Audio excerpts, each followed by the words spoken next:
Okay, Arlington Senior Men's Club. Our speaker has arrived. I have to tell you, every time I saw him the last few months, I would remind him that he had a speaking engagement with us on this date. Right, Trey? Sure.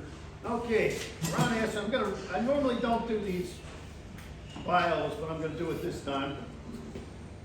Trey began serving as city manager in March 2012. That's over 11, 12 years, something like that, Trey?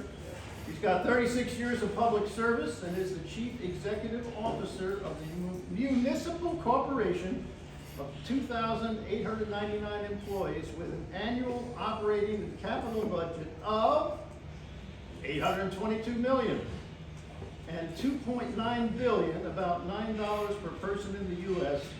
in net assets that the city of Arlington has.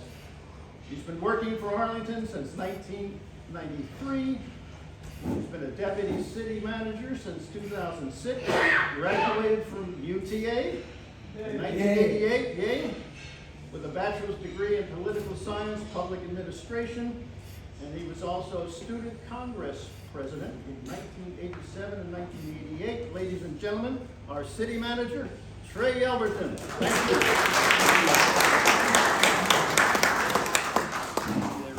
I'm just going to pass out a little document I'm going to speak from so that you all can generally follow along. I'm going to do a few minutes of kind of some structured comments, and then I'm going to just talk about whatever y'all want to talk about, okay? And hopefully I've got enough. I may be a little short here, actually. So, yeah.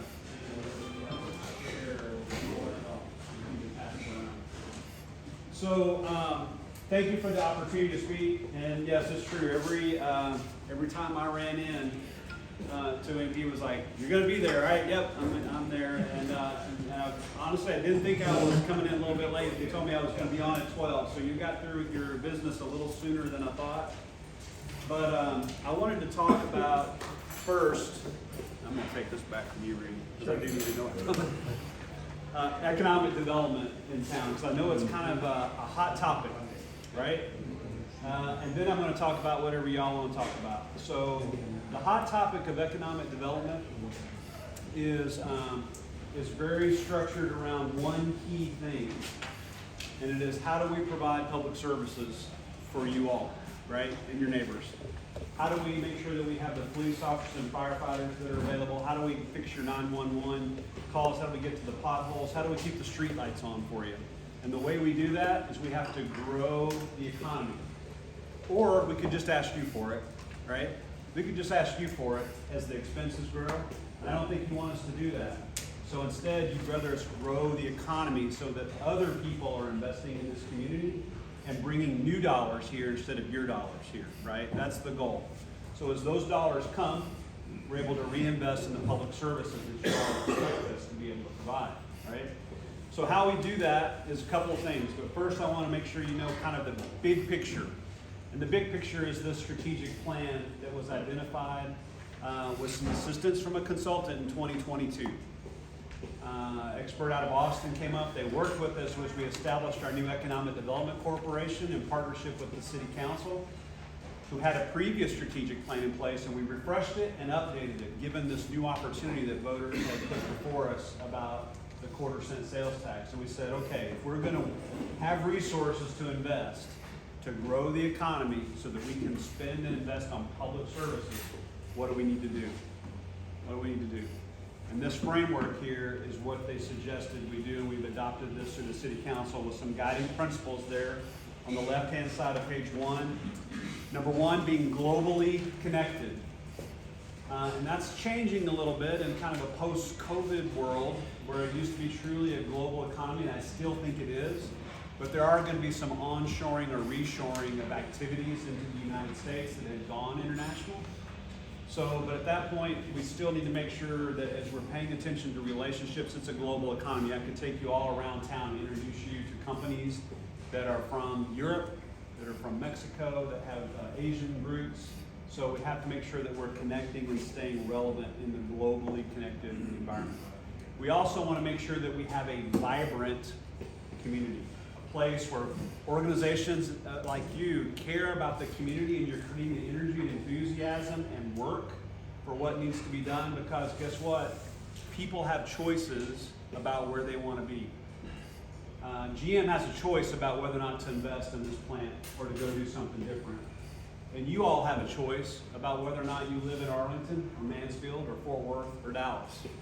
So to have the vibrancy that's there, for the energy that welcomes and keeps us interested here, it's also a key principle. We want to make sure that we're paying attention to innovation, because no matter how much we like the way things are, we always know the constant is things will change. Things continue to grow, technology advances. And so we have to be kind of paying attention to that, and as an organization, supporting innovation in a way that might bring higher wage growth jobs here. And that we do that in an equitable way, that all parts of our community are benefiting.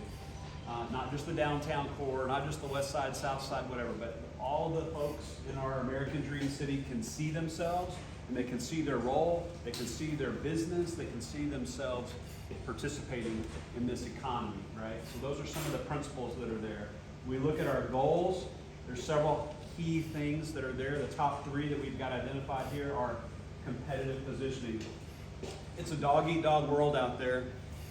Just the same way that as you've come up in your various companies that you work for, you always knew who your competitors were, right? You knew who you had to outsell, who you had to out-hustle. In a way, it's really no different for the city. We have to outsell and out-hustle and out-perform and out-service cities that are around us, because people have choices. So it's a competitive world, and we need to be competitively positioned. We want to use our assets like the university, who is by far, if you don't hear me say anything else, forget Jerry Jones, forget the Texas Rangers, forget General Motors. The #1 economic asset to this city is UT Arlington, by far, hands down. So we have to keep the university strong. We have to pay attention to what's going on in Austin with the Board of Regents, because guess what? They have choices too. They can invest in UT Dallas. They can invest like they do, UT Austin, UT El Paso. If the money's not coming from the system here, then we're not growing. And we're not bringing more disposable wealth to our community. So we have to help the university stay strong, but in all areas, being competitive. We also, this is kind of what one of our council members always likes to say is Arlington's existential threat, and that is redevelopment. And so we have a goal here of transformational redevelopment. I'll be honest with you, I haven't been in this building in a really long time. And it used to be an old Mexican food restaurant. What was the name of it? Anybody know? I don't remember. Del Pedro's? Don Pedro's. That's the last time I was in this building, over 20 some odd years ago. It's probably one of the only restaurants that I hadn't been into in this way. But there's more and more things in Arlington that require rejuvenation, reinvention, and redevelopment, because the challenge for us is we're a mature city, but our expenses don't stay the same. We have to continue to grow the economy. We do that through increasing our redevelopment, where we take a certain thing that might have been empty for a little while and we bring it back to life, so that the cash register starts ringing, generating sales tax. And when they generate income here, then guess what? They render that to the appraisal district, and then they pay more property taxes than what they were before when the building was empty, right? And when they pay more, you pay less. Really, that's the bottom line. We want commercial enterprise to pay more so that we pay less. And that's what economic at its core is about. But we have a barrier in front of us with redevelopment. There's too many things kind of in the way that have to be rejuvenated and brought back to life. We don't have the greenfield stuff that you see in Frisco and the Colony and Denton and Weatherford and Ovilla. Those guys had a path of least resistance for development. We used to have that in the 70s and 80s. That was the easiest place for Arlington to develop. We had the green space right between Dallas-Fort Worth. Now the downtown of Dallas-Fort Worth is what? Dallas-Fort Worth Airport. You take a look at what's the true middle. The airport is the true middle. So what happens then is all the growth goes to the north of the airport, because the southern ring is already filled up. So it's going to go to the north, which it's been doing, and then it's going to go out in all directions. And candidly, when we look at this handful of years from now, Fort Worth will be by far the largest city in the region. Forget Dallas. Fort Worth will be much bigger than Dallas by population. And actually, the geographic center of North Texas will move a little bit west of Fort Worth from a population density perspective. That whole west side, Weatherford, Parker County, all that area is the next kind of boom town, right? As the guys up north have kind of tapped themselves out, it's going to start to kind of ring around this way. So redevelopment. And then high impact community development, meaning we have to stay engaged with our residents, our organizations, our businesses, and we have to make places again that are old, fresh again. I'll use a couple of examples here because we're not too far away. Fielder Plaza Shopping Center up here where the Tom Thumb is. I mean, any of you guys been shopping up in there where the burger joint is and all that kind of stuff?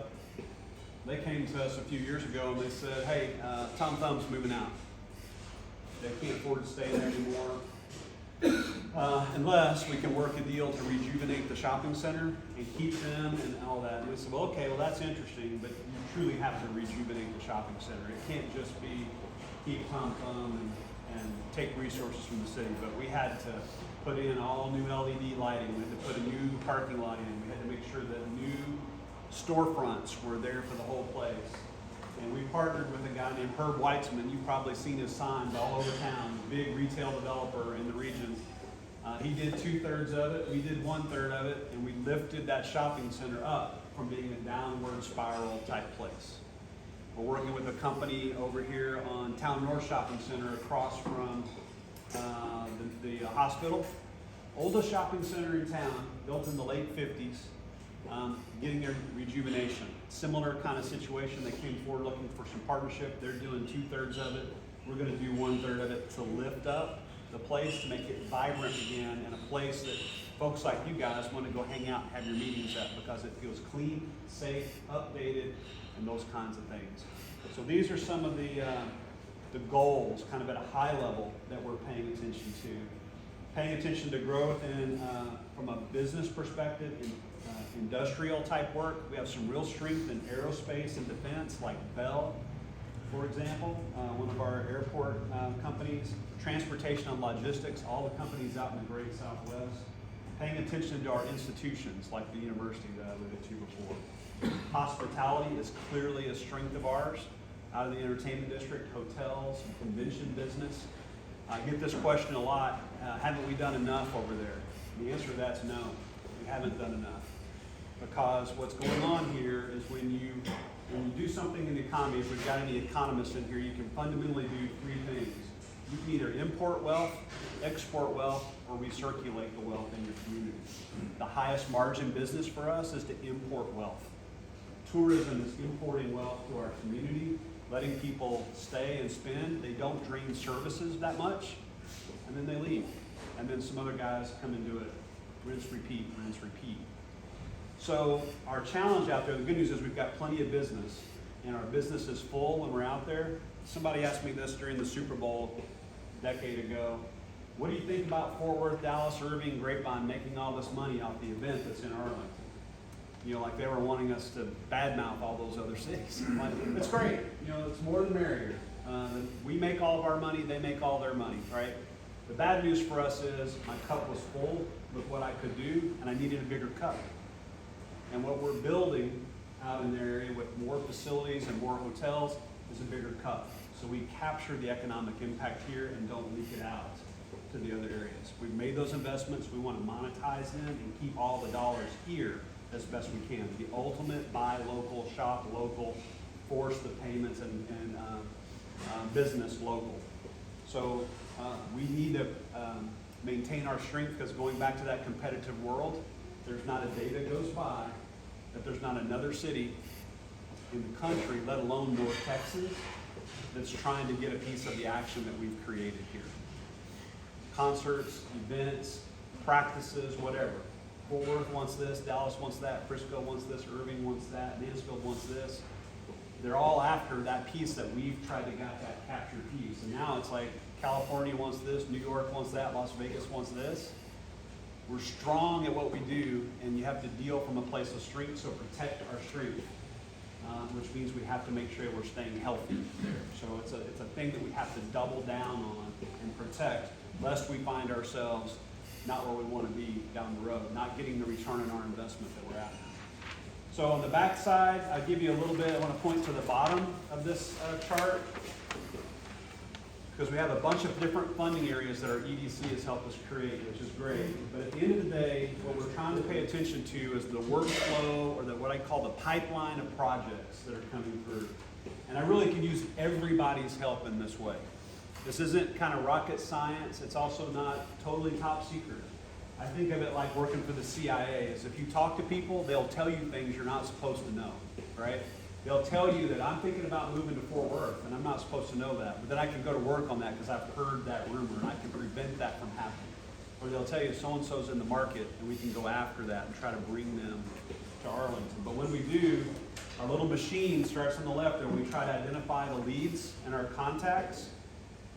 We turn them into prospects, pushing them on through the machine. Hopefully we convert them into a project, ultimately some type of agreement, or maybe not. A lot of projects y'all never hear about because we don't have to invest in them. We find ways to keep them here without spending a dollar. We only use our opportunity cost and our team to kind of help answer some of their questions that they need. And then at the end of that, what we get out of it is capital investment. We get their investment, which then spins our world of sales tax, property tax, franchise fees, hotel taxes, all the things that we build our $600 and $800 million budget on, is those kinds of activities. And then I get to ask you for less because they're bringing the more. Okay? This is kind of a heartbeat of our city, because we can talk about police and we can talk about roads, and I'm willing to talk about any and all those topics. But if you don't have the resources to invest in those things, with the cash register ringing, those things are all hamstrung, and we don't want that to be the case. So we have to keep the money flowing so that we can continue the investment to meet your expectations, okay? So I thought that'd be kind of a good kind of foundational topic to start with, a little bit about why we do what we do. And then after that, I'm willing to talk about whatever y'all want to talk about. So what questions do you have about what we're doing or what we're not doing? And I'll do the best I can. Yes, sir. Talk about the parade and the city blowing the parade and, oh, I know, why Dallas should be away. Yeah. So, great story. I love to tell this story. The Dallas mayor is just beside himself at their historic fumbles, honestly. Every team that plays here today, except the Rangers, tried to go to Dallas. Cowboys tried to go to Dallas. The Dallas Wings tried to go to Dallas. The Renegades tried to go to Dallas. Only the Rangers are the ones that stayed here. Everybody tried to go to Dallas and couldn't make it work. We made it work. They've got a mayor now who maybe missed his time. Maybe he should have been mayor 20 years ago, and things would have been completely different. He desperately wants that sports identity to be associated, not just in name, but in practice with his city. And so he was very interested when the the Rangers won the World Series, the World Series parade be in downtown Dallas. So we all kind of had that reaction, right? I don't do this often, and I think Raul can vouch for me on this. A pretty laid back, humble kind of guy on things. But on this one, I had our back.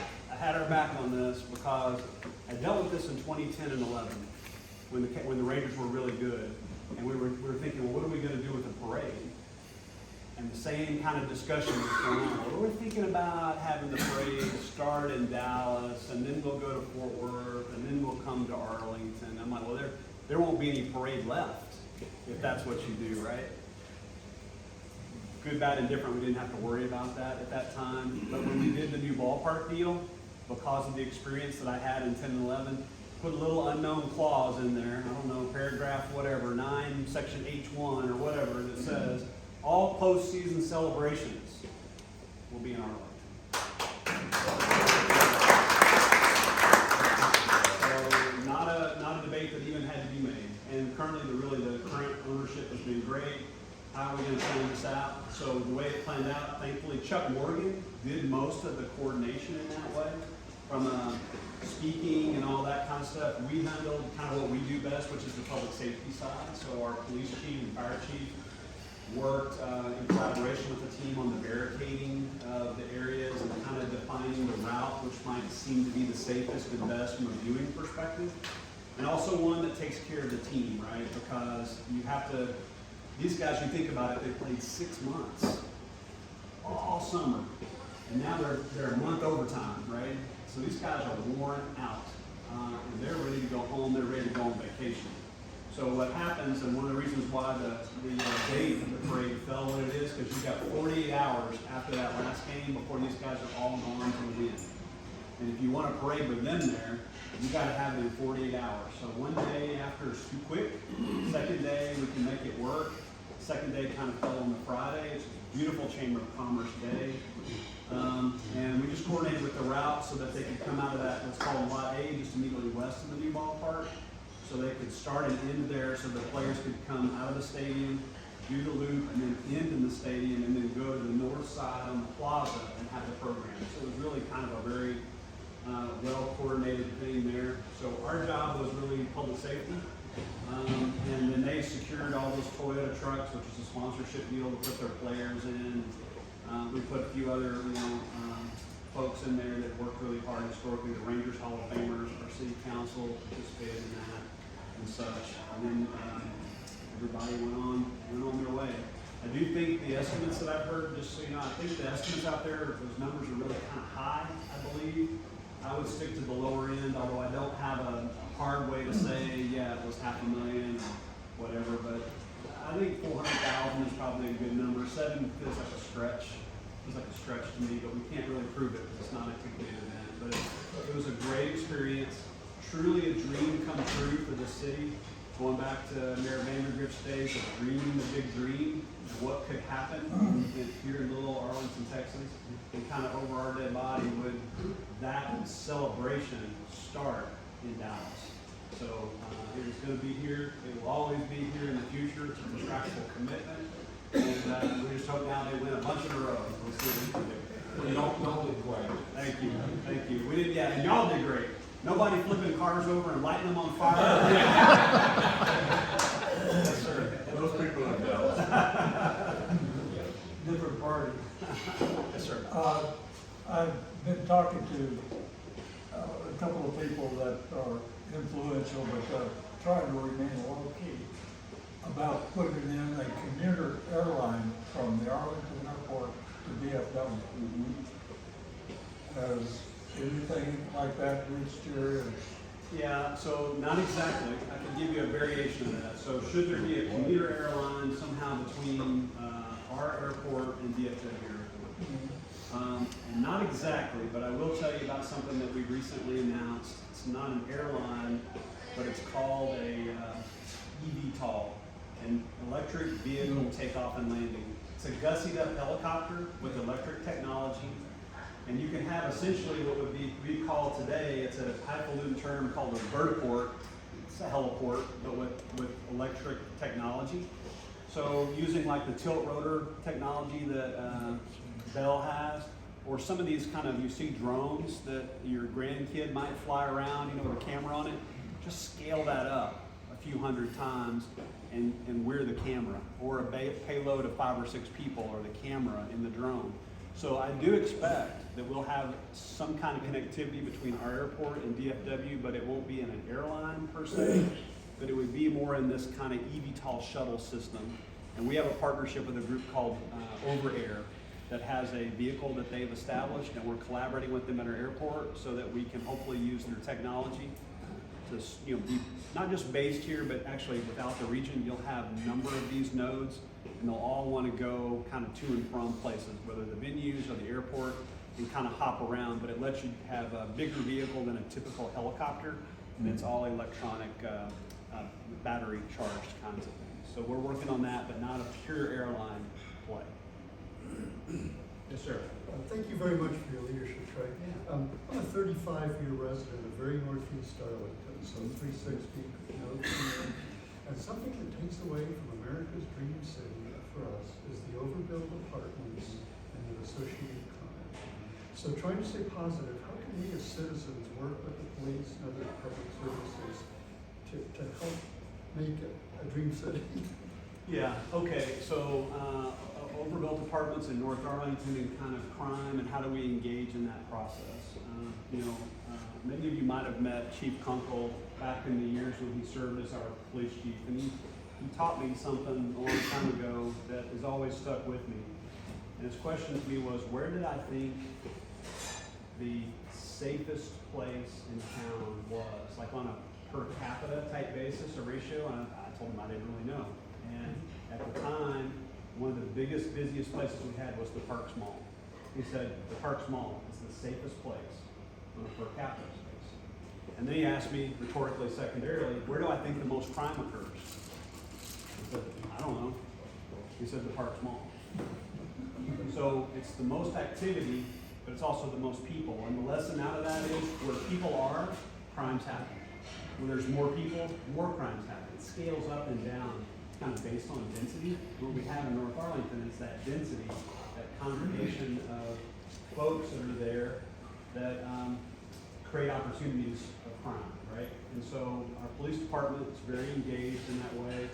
Community-based policing is very much a leadership kind of thing, another lead behind from Chief Kunkel.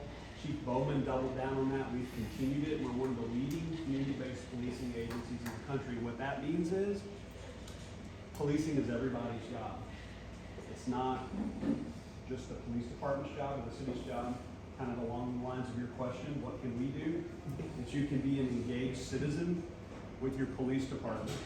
There are neighborhood watch groups in all areas of the city, and we really need eyes and ears from everybody to say that I saw something, and when we like to say, when you see something, say something, to tell us about it, so that we can put all that into the machine, that's the 911 system and all the crime data analysis. You start to see patterns and issues that you can then more proactively deploy resources to. So we need you guys to be communicating with us, and every one of us has a beat that we're in. There's about 30 police beats in town with a sergeant and 8 or 9 police officers within that area. That's their geographic responsibility. That group is responsible for these, this kind of square mile, if you will. And they're supposed to know the rhythm and the heartbeat of what's going on there, the relationships of owners, and who's having the strongest department management and who's maybe having challenges right now, right? So they really try to use all that to come together to help intervene. I can't tell you that we're going to get rid of crime. I can tell you that we're improving crime, and I can also tell you, I'll foreshadow, it's 2 weeks until the end of the year, but in all categories across the board this year, crime is going to be notably down. So Chief will give that report earlier next year. But we also know that any crime is not a good crime. We want less crime, no matter how much it's down, we want less, right? We can always do better, and it's a constant process of improvement. I also tell you that we have the most police officers on the street today as we've ever had in Arlington's history, ever. So you can say we need more. I would tell you that actually, a sign of success on crime is that you need less, right? We don't aspire to be Cleveland, St. Louis, or Detroit with hundreds and hundreds and hundreds of police officers. We want enough police officers, but a sign of success will be when there's less demand for them as opposed to more, right? And that also comes back around to saving you all money. Because when we talk about taxes and are they too high or too low, what do I spend taxes on? Public safety. The police department is paid for practically 100% by your tax bill. 100% of all property taxes goes to the police department. Fire department, about 2/3 of our sales tax covers the fire department. The rest of the sales tax and all the other fees and franchise fees, takes care of the rest of the quality of life things. Police or parks, libraries, Schools? planning, pools. School. We don't do schools. That's not us. Okay. School district. But when we talk about taxes, I just want you to know that largely your taxes directly go into the public safety things that you also want more of. So it's a calibration that we have to have of all that. Yes, sir. I have a question that relates to density of apartments and stuff like that. Arbrook, south to I-20, there's a big apartment complex going in there. They've got elevators, they got all those buildings connected, there's gonna be thousands of people living in that area. That's gonna be a real problem coming up. I'll bet money on it. And then all the little programs in some of the other spaces, they're building little dinky houses. That's gonna be a situation that a lot of those small houses, who's gonna live there, and then how is it gonna function? Yep. We can guess. I'll bet you, and I'm not gonna say, but I know everybody in here knows what I'm talking about. You can tell that that's gonna breed a lot of low income, low, and that apartment complex over there, they've got bridges that go in between buildings and elevators. So there's gonna be ways to have thousands of people in that area. That's gonna be way overpopulated. What are you guys gonna do about that mess that's created? Well, So- you know, a lot of us won't be here because in the next 5 years, a lot of us, this room is gonna change over because we will go on to the next life or whatever you wanna say. So a couple things that you all need to understand, I think you probably do, and I know Mr. Gonzalez does. When the city council is elected to lead this community, they do so with a couple of really key functions, First, they're charged with making the land use map for the city, right? So when you look at a Google map and you say, I wonder how come this happened, I wonder that, I wonder why, I wonder this, the map of the city, the buildings that are here, were created over time by all of our city council members, right? Whether it goes back to the 50s, 80s, or today, the various developments have been approved on the map from your elected leaders based on an analysis of traffic and all those things, and they've made a determination through the majority. They don't necessarily say they're all unanimously approved. It could be 5-4, but the majority said, yes, we want this particular deal in this area. The other thing they do is appropriate resources. And if you sit up with your kids or grandkids, you remember that Schoolhouse Rock thing that pops up, says, I'm only Bill sitting here on Capitol Hill? Well, that's what we do at the city. You have a legislative function, an executive function, a judicial function of your local government. The legislative function is our city council. They appropriate money and they write laws. So they appropriate our budgets to invest in the things that you guys want us to invest in. They create the map that creates the resources that produces that income, right? There's a direct correlation between the land use map and the resources that we have. We've been talking a lot about needing more business and commercial development as opposed to less housing type development. That said, there's a lot of things changing today in the housing world. Housing, I talked about innovation earlier. Housing innovation is going on. I'm not a big fan of all these things, but some people want to live in the property that you're describing. They just choose. They do it. It's their choice. Because they don't want to mow the grass. They don't want to take care of their personal pool. They want to do it that way. Then there's some people, and it's a growing group, that really wants to live in these small, tiny home kind of deals. They don't want the extra closets. They have a very minimalist perspective on what they want. I'm not buying that. So they're there. I'm not saying they're everybody. We have 400,000 people here. And there's a market segmentation. Some love what you want. Some love what I want. Some love the multifamily. Some love the cottage. And the goal is to provide a continuum of choices. We have a little too much, in my mind, of apartments. No disrespect. We have too much entry-level starter home. We need more broadly diversified product. Soup to nuts, 5% of that, 15% of that, 20% of this. A little heavy in a couple of spots. That needs to be spread out. So, yes, sir. The solution lies pretty much in the past from my perspective. And you mentioned something that was very prescient. The city looks back to the 50s when we look at the development of the future, when we should be looking at the foundation of the city in regards to mass transit and how Arlington was founded originally around the interurban. Now, for 2 years now, we've had the Vision 30-foot corridor reconnecting downtown Dallas and downtown Fort Worth via downtown Arlington, down one road, which we're sitting on right here, is Vision Street. Now, I'm trying to understand understand why that we have transit in Dallas on their way to Hensley Field, which is 2.5 miles away from the entertainment district down Jefferson Boulevard, which turns into Division. By 2036, we have TRE coming to Dottie Lynn Parkway and Green Oaks on their side, on the Fort Worth side.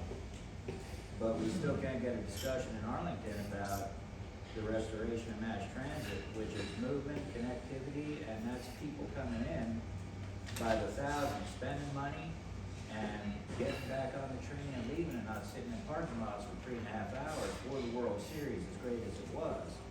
I mean, the next 20 years, the next 50 years is what we're looking at. And we're missing out right now on the opportunity with these federal dollars that are available.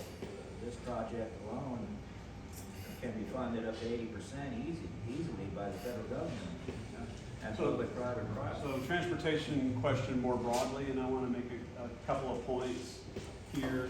Arlington, whether you agree or disagree, is in the transportation business. We assist in the TRE line along the north part of Arlington. We do the Handy Trans service and we do the VIA service. I would argue that the VIA service is the most equitable transportation solution that exists in the region. I can get you from anywhere to anywhere in our city within a couple hundred feet. Dallas can't do that, Fort Worth can't do that, Denton can't do that for under $5. Now, if you buy that Uber and Lyft have solved transportation, and I believe they've solved transportation access, but if I want to take an Uber from my house to work, I'm paying $12 a trip back and forth, and that's just not going to work, right? But also challenge a little bit, we don't necessarily think of mass transportation, because I honestly don't think any of these systems move mass amounts of people. It's really public transportation that will move a smaller percentage of people, but can do it along corridors. So I agree with you. I've done some of the same looking at maps that you have. You have Fort Worth tapping out right over here, and you have Dallas tapping out not too far from the east. So how do you connect the dots? There are ways to connect the dots. But what we've chosen to do is to avoid what I would call legacy transportation systems. Trains and buses are the things that we have avoided. We've instead done something that's a small van-based service. It's adaptive. It moves all over the place. And the bus stop is not at a place where a bunch of people hang out. That's where you are. The bus stop today, if you needed to ride it, is right here. Tomorrow, it's somewhere else. And it deconcentrates throughout the city. So I hear what you're saying. I understand clearly what you're saying. And we're in the transportation business, and transportation is going to continue to evolve and adapt to different lifestyles. And I think we'll have at some point the opportunity to connect, probably not along Division, but probably in the I-30 corridor between Dallas and Fort Worth with some kind of higher speed rail. And that's just it's kind of, think of it like your body in the sense that you've got the arteries, the big arteries, and then you've got, just a road system, the same thing. We've got I-20, I-32, 287, and 360. Those are the big arteries. And then we've got all the capillary smaller roads in between, right? That's how those systems operate too, is you've got to have the bigger capacity and then the smaller capacity. So we started in the reverse. We do smaller capacity and we make that work. And we're doing, candidly, we've got about 50,000 account holders now, and we're doing about 4,000 or 5,000 rides a day. And it's meeting expectations as far as what we do. There's no dispute in that. I just got one follow-up. I mean, this is about money, and when you've got dark rail as an elevated high-capacity transit line all throughout the city, that's what we're talking about, is an elevated, every 100 feet you have a pylon with a train running through the air, the aerial stations, feeding ETA, so students don't have a problem parking. $7 billion within a quarter mile of each station, and transit-oriented development. We park a station just right here at Davis, and add in $7 billion within a quarter mile of that. We're talking about the catalyst for the transformation of all of North Texas and more money than you could possibly spend, right? It's a fair comment. It's a fair comment. Just have to continue to evolve and grow in the community buy-in, the broad community buy-in to those kinds of things. What other questions? Yes, sir. Well, the issue that I have with departments is the deferred maintenance. It seems that because of absence of ownership or state laws or whatever, we don't seem to be able to enforce something that starts off to be a good development ends up being a rundown one. Is that an issue on your? Yeah, it's interesting. We do inspect all multifamily complexes every year. The question has been kind of what's the detail orientation, like how deeply can you inspect? We've changed that over the years to include things like parking lots, bed landscape, whereas before it was, is the HVAC working, is the boiler working, and are there any electrical hazards? We've tried to broaden the inspector's perspective beyond just the building systems to more of the community type things. So we're continuing to work on that. There's room for improvement in that way, and I would argue that some of our inspectors haven't been maybe as detailed or as hardcore as they might be in that way. I like to say the business of code compliance is that we either need people to invest or divest in their properties. If they're willing to invest, we'll tell them what they need to do, and we're happy to have them in our community and have a good property. If they're not willing to do that, then they need to be motivated to divest of their property to someone who will invest, right? So that's kind of the effort of what we try to do, but there's a lot of room for us to continue to work in that area. To what extent is corporate ownership of single-family home or the safety issues? That one, the jury's kind of out on that. The question is, what about corporate-owned homes, and is that a good thing or a bad thing for the community? I don't know. I can tell you there's plenty of it going on in town. I've got a couple of 3 properties out of New York that own a couple of 100 houses. That's all under their corporate name, and they're scattered about.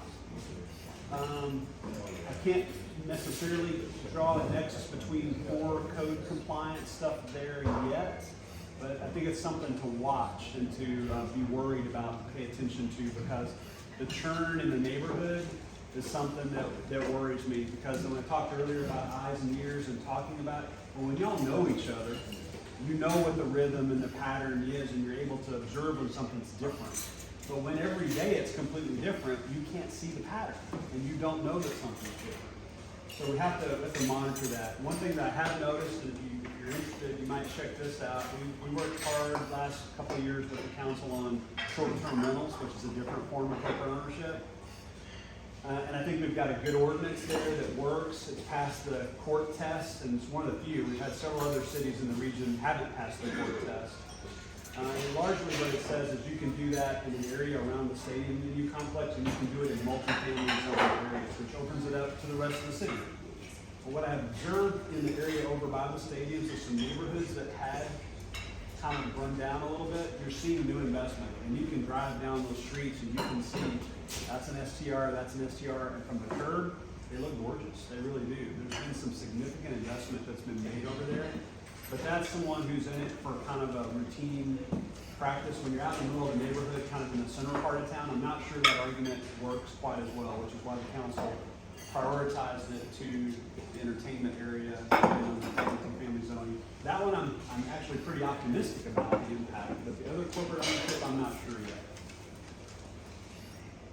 Yes, sir. Trey, you touched on how Arlington desperately needs more executive homes. Down southwest Arlington, we've got right over there, this Village Green area, around the golf course down there, is our last prime hope, in my opinion, for a very nice area of executive housing. How much emphasis has the city put on that, the development of that area? I know it's being a PZ commissioner, I would love to have more guidance on that area, because people are starting to come to us with things they want to do, and it's not executive housing. Let me give you some thoughts, and it's just from a guy who's watching the activities, but I'm not telling you what to do. It's okay to say no. It's okay. Oh, to we say no. have said that. It's okay to say no. We have said that. You don't. We need guidance. I'm fond of telling people it's okay to just keep mowing the grass. Because mowing the grass, Rome wasn't built in a day. It can be done over time. You don't have to be in a race to develop every parcel of the city. and be hung up on the fact that well, the market is speaking. The market, yeah, it's speaking today, but maybe the market and the community aren't speaking the same language today. And maybe 5 years from now or 10 years from now, maybe we'll speak the same language then. So it's okay to say no. In the southwest part of town, we've got that village green or that Yelverton overlay, which was clearly articulating what you just talked about, an aspiration of higher lot, higher executive housing. That's the expectation. That's what public policymakers have said, the desire and the vision is for this area. And when people come to you with something less than that, it's okay to say no. Are we reaching out to developers to do that kind of home? You know, we have a little bit of a challenge now. I mean, we can reach out to developers all day long, and we do talk to people often. But it also work within the market mechanics. I mean, that's what we always find is, well, I can't build that. I'd love to build that, but. And I'm like, okay, the bud's like, well, then don't build it. It's okay to wait until the market does align. And like I said, what's happened before, the growth is up north, it's gonna come around west, we're still centrally located to the best, most convenient spots, to the airport and to the whole region. So our biggest demand issue that we have candidly in town today is schools. An ISD, really pretty good shot. So southern part of the city, this area, in good shape relative to schools for the most part. AISD, less so, and got some continued work to do there. But I'm excited about what AISD doing. They're building and changing the curb appeal of their schools, right? With the bonds that you all have supported, you would drive by some of those schools and they look like prisons. It's like, why would I want to send my kids to that school? You know, flat brick wall, no landscaping, nothing. And so today they look much more inviting, much more interesting, and much more of a place that kids can learn in a global way. And so we've done really well with Viridian. It was one of those spots that was also one of the areas to get executive housing. And we've taken a piece of dirt that was on the tax rolls for $7 million. $7 million. That's now, we sit here now with $1.6 billion worth of tax values created. But more importantly, 10,000 people, 4,000 households that are higher disposable income households that help our North Arlington demographics. They balance out some of the apartment communities that we've been talking about before. And I agree with you, that southern part is the next best place. After those two polar areas are kind of built out, we're into infill redevelopment, probably in and around the downtown university area. And you're seeing some of that there at Cooper and Abram, with Georgie Zhang and Moji doing the townhome project. Beautiful project. If you go in there and talk to some of the people who are living there, they're folks you want in town. And so now it's like, how do you make it work? Young up and comers, older empty nesters, but all career-minded and all this kind of stuff. So neighborhoods build the community builds clubs like you guys help build tax base, you know, and the circle of life kind of continues, right? So we have to pay attention to that question. But my biggest piece of advice is you don't have to say yes to everything. And the developers will go out there and they'll say those P&Z commissioners, those council members, they need more training. No, it's okay for them to just say no. They can look at it and they know it if they like it, and if they say no, it's okay. Yes, sir. You said something to me a couple years ago in a meeting, and it rings so true. It's like when you go to South Lake, it's a whole different landscape than what we have here. And you might tell them what you told me. I'll try to do the best I can on this. So and I know Moji has shared this in the past, but when you look at communities around, we talk about the competitive environment, right? But when you look at communities, what are some similarities? Well, a place like South Lake, there's a McDonald's. In Arlington, there's a McDonald's. South Lake, there's a CVS. There's a CVS. Interestingly, they don't look the same. They're the same product, but they don't look the same. They don't create the same environment in the community, the corridor. And so why is that? And I would just tell you, kind of another little quip, I'd say it's okay to say no. The other little quip that I would say is you get what you ask for. If your standard is this, and the person comes in and builds to the standard, you got what you asked for. If your standard is higher, they'll build to that, and you got what you asked for.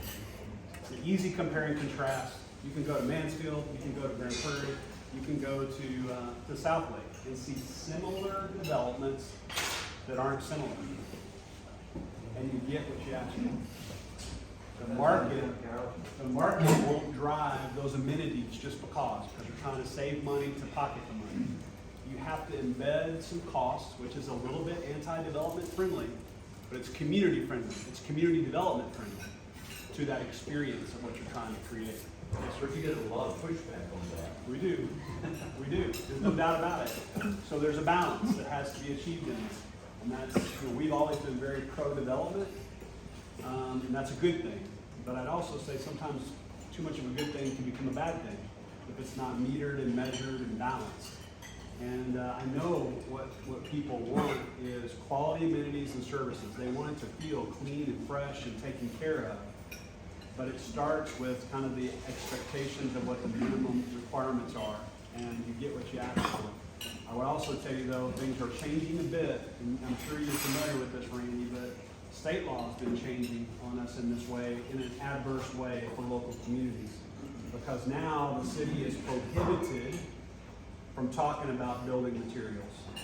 That as long as the International Building Code has that material in it, it's automatically by law allowed to be used, even though in the past our community or even South Lake might have said we don't want that here. The state has preempted that. The developers get to build what they want to now based on that. We've actually got one that we're arguing with right now a little bit about this very issue of materials. And sometimes you can say creativity and all that's great. Sometimes you can say, I'm worried about that, particularly if that starts to replicate itself all over town with some of this type of container development, for example. If you've seen that, it's a cartoon movie, you've probably seen it with your grandkids. Trying to think what it's called. Like a little robot guy, and the future world that they're in is all these storage containers just everywhere. We're starting to see some of that really show up with people wanting to do development in storage containers. It's very innovative and different and can be done well if all the amenities to it are there. But if it's just a steel box, that one won't work. It doesn't meet the expectations. Right? So, a challenge. Trey, you got a question right Is here? that the story you're remembering? Okay, yes, sir. Public service, in February, they're supposed to reduce the garbage control, which is a 98-foot box or 98 capacity box. Yeah. That's not gonna work for everybody. Yeah. And I heard something about the reason it's gonna be an increase in the price. Yeah. But that might cause problems because of extra trash. Yeah. Is not enough, they won't be picking all of that. Yeah. But why did they do that for? Okay, so the question's about garbage and the rolling bin, and why are we changing that? And the core question is, why are we doing it? The answer is because the market no longer provides the service. So Republic Services came and told us, we will not bid on your work, we will not re-sign a contract on your work because we can't provide a labor force to you. But the city still has to provide the sanitation. We do. We still got to pick up the garbage, so we need a contractor. Or there's choices here. Like you can say, okay, Republic Services, see you bye. We'll see you later, and that was certainly a viable option. So we could go talk to their main competitor, and in this market, it's Waste Management, which we did. We talked to Waste Management and said, hey, Republic is making us go automated and not manual. Can you guys do it? Oh yeah, we can do it. You push, and then you get to the answer of, oh, we're gonna make you do the same thing. Because we can't provide a labor product also. Or you could do like what Dallas does, and the city could not outsource it, but we could insource it, and the city could provide the service. We're gonna run into the same problem. At the end of the day, who here aspires for your kids or grandkids to be a garbage man? Nobody. Nobody wants to do this work anymore. It's unsafe. It's low paying, low wage, and there's different technology to do it. So at the end of the day, all these garbage companies in the core areas, they're shriveling up on labor, and nobody can do it. So instead, what they do is they automate it, and they put one driver instead of three, and then they tip them in that way. So it's going to put them in the bins like you're recycling. It'll operate very similar to that. with a slightly bigger bin. Your recycling is 65 gallons, this will be 95 gallons, so it's about a third bigger. What you can do choice-wise, you have the ability to, if it's not enough, you can get a second bin so that you can have two. And there is an increased price for having a second bin. It's $5 or $6 or something like that. It's not double the price, it's incremental the price. Or if you want to go smaller, and I know some people who want smaller, we'll give people the option to go to a smaller bin if they would like to, but not in the very beginning. We're going to start bigger, let everybody get used to it, and then we'll go smaller if you want to. So the way garbage is going to work in the future, it starts in February, and hopefully you all have heard something about this. You've gotten a postcard or some other stuff. You're going to get 3 passes on your street every garbage day. Like mine's Wednesday. My day is Wednesday. So what's going to happen on Wednesday in my neighborhood is I'm going to have my gray garbage bin out. I'm going to have my green recycling bin out. I'm going to have my limbs out, and I'm going to have bar stools or other bulky items that I'm trying to get rid of. They'll come by with 3 trucks. 1 truck with 1 driver that's going to be tipping the garbage, different truck with a different driver that's going to tip the recycling, and then another truck with a driver and 2 helpers to get the brush and bulky into a big truck like what you've normally seen, and off they go. So each week you'll be able to put those things out, 3 passes, and then you're done for the week. Well, I don't understand what the difference is. You're supposed to have a truck with two workers. Yeah, they're only picking up the brush and bulky. They're not picking up all the other bagged garbage. And that's high volume. It's high volume activity. They could sit there. When you, I ask these guys, you do, like, on any given day, how many times are they hopping on and off of a truck? 1,800 times. And when you're doing that for 3 or 4 bags of trash, that's one thing. But then it's like 20 bags of leaves, and then it's a love seat, and then it's 3 batches of limbs. It's all about automating and systemizing in the most efficient way, right? And so not everybody will put out limbs and bulky, Right. and they're banking on the fact that there's probably going to be 1 every 5th house or something like that. Now, everybody's Right? gonna have the same amount of garbage either. Some's gonna have more and some's gonna have less. Yes, some will have more or less. So the 98 work for everybody, the other I think it will. It will. Their experience has been it'll work for the vast majority of people, and if we have individual situations, we will work individually with homeowners. We also offer door side service, so that if you are not able to put it out to the curb because you have a bad hip, knee, back, whatever, you can just have it at your garage or in the side house or in the front, and they will stop the truck, come get it, roll it out, tip it, and put it back for you. We do that service also. Yes, sir. I'm not doing Did that. I hear you correctly that we're moving for just 1 day a week was Tuesday? In February. Yep, February. Yes, sir. First of all, I want to say you've done a great job, Trey. You're very informative, very enlightening. I would like to get one of those handouts. I guess you might have run short. Here you go. And my question is, what steps do I'm Robert Nelson. What steps do I need to take in order to arrange a meeting to discuss providing America's only manufactured massage chair to our police force and firefighters, if we're really concerned about the city's public health and safety? How do I make that happen, Trey? So I seen your email about a week or 2 ago, so it's made its way around to me. We're very familiar with your company, and are thankful for what they do in town.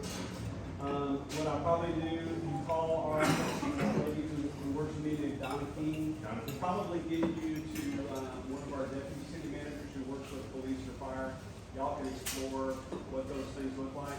We're probably not looking to acquire any of those, but if you're providing Just giving them away, Trey. Giving them away, that's great. We're giving them away. We actually got one from Canales Furniture, gave us one that's up in our break room at City Hall, so if you're willing to do all that, I'm sure there's a way to make it work. And her name was what? Donna King. Donna King. Yep. I see something over here? No? In the last 6 months, my wife and I have moved from New Jersey to Arlington, where I retired from a university on the East Coast. I'm a native Texan many years ago, but we've been gone 25 years, and I wanted to, we've had occasion to use the fire department, not for a fire, 911 because of my wife several times Then I found out that I couldn't sell a house in New Jersey without putting smoke detectors and fire extinguishers throughout the house. So I stopped one day and asked the fire department, what did I need to do to apply here? It's not nearly as stringent here, but they said, we'll come out and install smoke alarms for you. The house we bought has very high ceilings. As a kid, I was climbing that. I'm not climbing it. I just wanted to tell you that every single experience we've had with anybody working for the city, it's not a matter of neutral, it's a matter of extremely positive. Please tell us. Thank you for that, I appreciate that. Thank you for your investment in Arlington. I failed to mention, where else would we go? We have one grandchild and it's here in Arlington. We love it. Love that story. Arlington's not my hometown, but I got here when I came to UT Arlington for school in 1985, and it's been my hometown since 1985, and can't imagine living anywhere else. Yes, sir. How has the move to remote work force? So the question is, how has the move to remote work kind of helped or hurt or whatever? From a city perspective, from a city organization perspective, it's no impact because most of our employees can't remote work. The same firefighters and police officers, you don't get to remote work to do the work that you just described. You can't fill potholes over your computer. You can't do all those other things. So the vast majority of our workforce has to be at work. And so as a result of that, the ones that are a little more discretionary, I'm a little bit tolerant of it, but I'm not a lot bit tolerant of it. I think most people need to be at work because you have the relationship side, the team building, camaraderie. How it has impacted us that I'm worried about is in other businesses. And when you look around at some of our office buildings, I would describe some of them as zombie office buildings where they've got a lease that's being paid for, but there's not as many workers there as you would think because they're doing the remote work. I'll use an example. One of the ones that's the biggest one that I know is Texas Health Resources. Up there on I-30, that's their corporate headquarters. If we were to walk through there right now, I bet you we'd find it a quarter full. That's the bad news. The good news is we've been working with them. If they have an office footprint throughout the region, they're working to consolidate all that and to consolidate all that here. Why? Because they own the building, it's the corporate headquarters, and they've got the space to accommodate that. So I do think we'll see that back. But I've got other buildings that are tall office buildings, the Chase building downtown is another example. There's kind of zombie space in there that's leased, but there's nobody there. And so what the future of office product is from a corporate perspective, I'm worried about. And I do think it has a negative impact on our economic development efforts in that way. And so I'm hoping it's a little bit of a phase that we're going through as opposed to the permanency of it, but we'll see. But I am worried about that. Sure. Trey, I thought you would tell us about what's happening to the old Sheraton Hotel. Yeah, so Old Sheraton Hotel, actually just last night, the city council considered a project agreement to redevelop that site. It's 14.5 acres of land just immediately north of our convention center. For those of you who've been around here long enough, you might remember it originally as part of the old Seven Seas Park, right? So that Seven Seas Park was this hotel, and it was also where our convention center is. Well, over time, the Seven Seas shut down, the city built the convention center and partnered with a hotel developer. Now what's happened is the folks that have been building these other hotels in the entertainment district, Lowe's Hotels out of New York. You all also may remember in this region back in the day in Dallas, it was always the Lowe's Anatole, right? The Lowe's Anatole downtown Dallas, probably the best hotel in the region forever and ever. Now it's the Hilton Anatole. Lowe's hasn't been a partner there for a long time. They're a partner here. They reemerged back in our market. They were a 50-50 partner on Live by Lowe's. They are now a 100% partner. They bought that completely out and control that themselves. The new hotel that is you've watched come up over there west of the old ballpark is going to open February the 13th. So that's a firm date, February the 13th. That hotel convention center will be open. They own 100% of that as well. As they look to continue the momentum, because they were seeing strong growth, they acquired the old Sheraton site and began to study what to do with it. What could we do? And what they've decided, in some ways chagrined to do so, is they couldn't really renovate the old hotel. the bones of it are functionally obsolete. And so their plan is that they can make everything work. They want to knock down the old hotel and come back with a new hotel tower, which will be bigger than the one that's there. The one that's there is about 300 rooms. The one that would come would be about 500 rooms. It would have updated convention space, updated meeting, kind of hotel room space, as well as a parking facility for that area that's going to help us with a lot of other stuff. So it's an agreement that we hope induces that investment. But I would also tell you that as we've been working over the last year on all this, a hotel loan, even for a company like Lowe's today, is 11%, and that makes them sit there and say, can we make this work, right? So they don't really know if they can make it work, but they believe that with the agreement that we put them in hand with, that they can go out and underwrite and get the cash, the equity and lending on that to make it work. But we probably won't know the answer to that probably for a good year for sure. We'll try to start with the garage, which hopefully will start by springtime if they can make that work. And then we'll roll right into the hotel. I'm optimistic because these guys have done everything that they said they could do, but nonetheless there are headwinds from the financial markets that are concerning that we have to pay attention to. So you'll see hopefully by 2026 to 7, that old hotel gone, new hotel there, parking garage and new convention space right there immediately adjacent to our old center with the new Museum of Art as well as the Medal of Honor Museum fully functioning in that 2026-7 time period. Very optimistic, fingers crossed on that. There's still no transit to get there.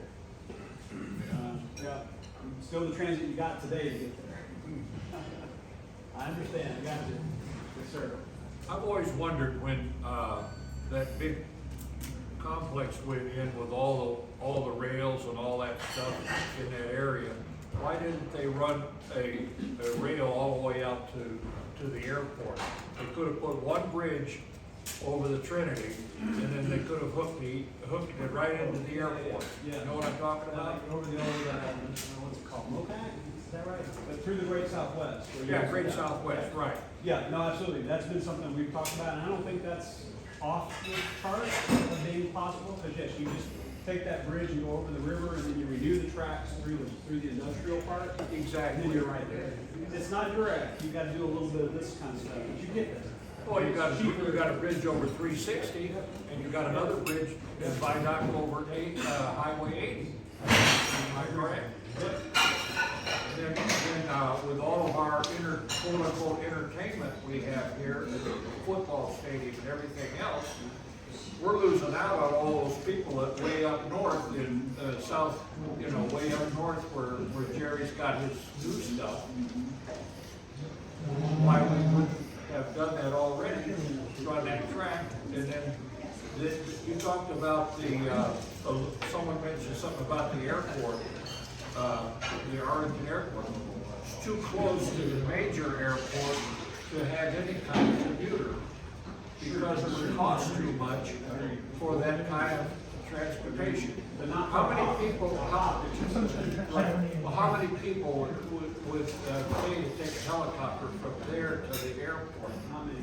Well, I don't know.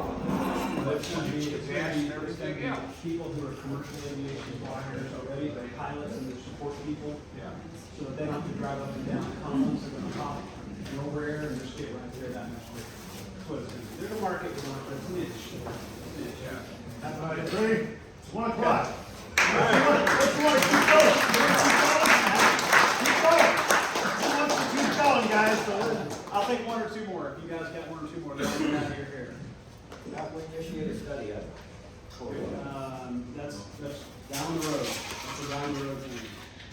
Much different. And it's a regional. Anybody else? Okay. Yes, You sir. got, Raul's I got just want one. to say something.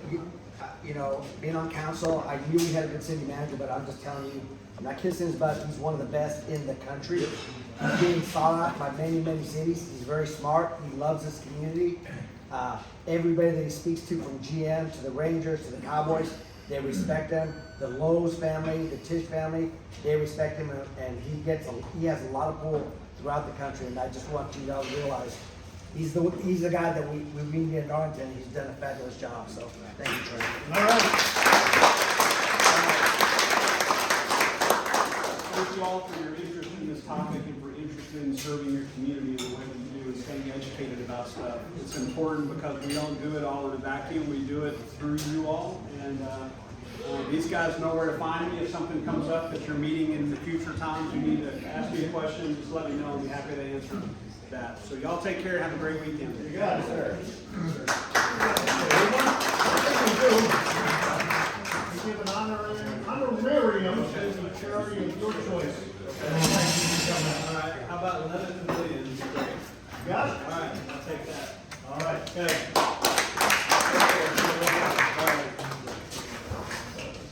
Take care. See ya. Thank you, Trey. All right. See you later. The guy in charge of Memorial, he's here and he's gonna come talk to you. So, I didn't forget about you, I just didn't get the information, but I was not sending out. I just come see you, so. Okay.